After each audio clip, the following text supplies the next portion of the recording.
ರಾಜಪುತ್ರರಿಂದ ವಿನಯ, ಪಂಡಿತರಿಂದ ಒಳ್ಳೆಯ ಮಾತು, ಜೂಜುಕೋರರಿಂದ ಸುಳ್ಳು ಹೇಳುವುದು ಮತ್ತು ಸ್ತ್ರೀಯರಿಂದ ಮೋಸ ಮಾಡುವುದನ್ನು ಕಲಿಯಬಹುದು. ಯಾರಲ್ಲಿ ಯಾವುದು ವಿಫಲವಾಗಿರುತ್ತದೆಯೋ ಅವರಿಂದ ಅಂತ ವಿಷಯವನ್ನು ಕಲಿಯಬಹುದು.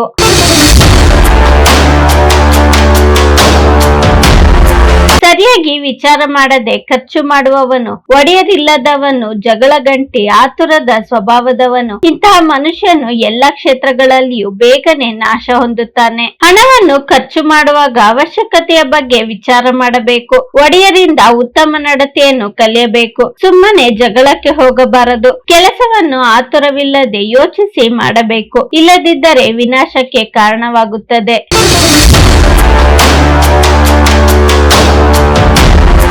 ಬುದ್ಧಿವಂತನಾದವನು ಆಹಾರದ ಬಗ್ಗೆ ಚಿಂತಿಸಬಾರದು. ಧರ್ಮ ಚಿಂತನೆಯನ್ನು ಮಾಡಬೇಕು. ಆಹಾರವಾದರೂ ಮನುಷ್ಯನಿಗೆ ಹುಟ್ಟಿನಿಂದಲೇ ಬಂದಿರುತ್ತದೆ. ಹುಟ್ಟಿಸಿದ ದೇವರು ಹುಲ್ಲು ಮೇಯಿಸುವುದಿಲ್ಲ. ಪ್ರತಿಯೊಬ್ಬರಿಗೂ ಅವರ ಆಹಾರ ನಿಶ್ಚಿತವಾಗಿರುತ್ತದೆ. ಊಟಕ್ಕಾಗಿ ಬದುಕಬಾರದು. ಬದುಕುವುದಕ್ಕಾಗಿ ಊಟ ಮಾಡಬೇಕು. ಅದರ ಬಗ್ಗೆ ಹೆಚ್ಚಿನ ಕಾಳಜಿ ಅನವಶ್ಯಕ.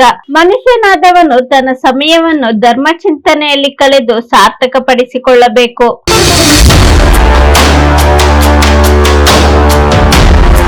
ನೀರು ಒಂದೊಂದೇ ಹನಿಯಾಗಿ ಬೀಳುತ್ತಿದ್ದರೆ ನಿಧಾನವಾಗಿ ಕೊಡವು ತುಂಬುವುದು. ಹಾಗೆಯೇ ಎಲ್ಲ ವಿದ್ಯೆಗಳನ್ನು ಕ್ರಮವಾಗಿ ಸ್ವಲ್ಪ ಸ್ವಲ್ಪವಾಗಿ ಕಲಿಯಬೇಕು. ಧರ್ಮವನ್ನು ಹಾಗೆಯೇ ನಿರಂತರವಾಗಿ ಮತ್ತು ಕ್ರಮವಾಗಿ ಸಂಪಾದಿಸಬೇಕು. ಹಣವನ್ನು ಕೂಡ ಹಾಗೆಯೇ ಸಣ್ಣ ವಸ್ತುವನ್ನು ನಿರ್ಲಕ್ಷಿಸದೆ ಸಂಗ್ರಹಿಸಬೇಕು.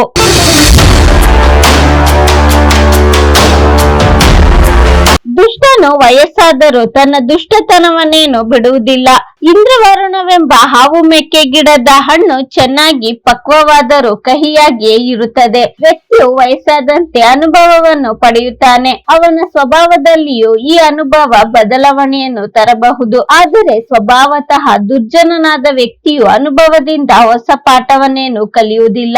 ಅವನು ತನ್ನ ದುಷ್ಟತನವನ್ನೇ ಮುಂದುವರಿಸುತ್ತಾನೆ. ಅದಕ್ಕೆ ದೃಷ್ಟಾಂತವಾಗಿ ಹಾವು ಮೆಕ್ಕೆ ಹಣ್ಣನ್ನು ಕೊಟ್ಟಿದೆ. ಉಳಿದ ಹಣ್ಣುಗಳು ಕಾಯಿಯಾಗಿದ್ದಾಗ ಒಗಚಾಗಿದ್ದರೂ ಪಕ್ವವಾದಂತೆ ಮಧುರವಾಗಿರುತ್ತದೆ.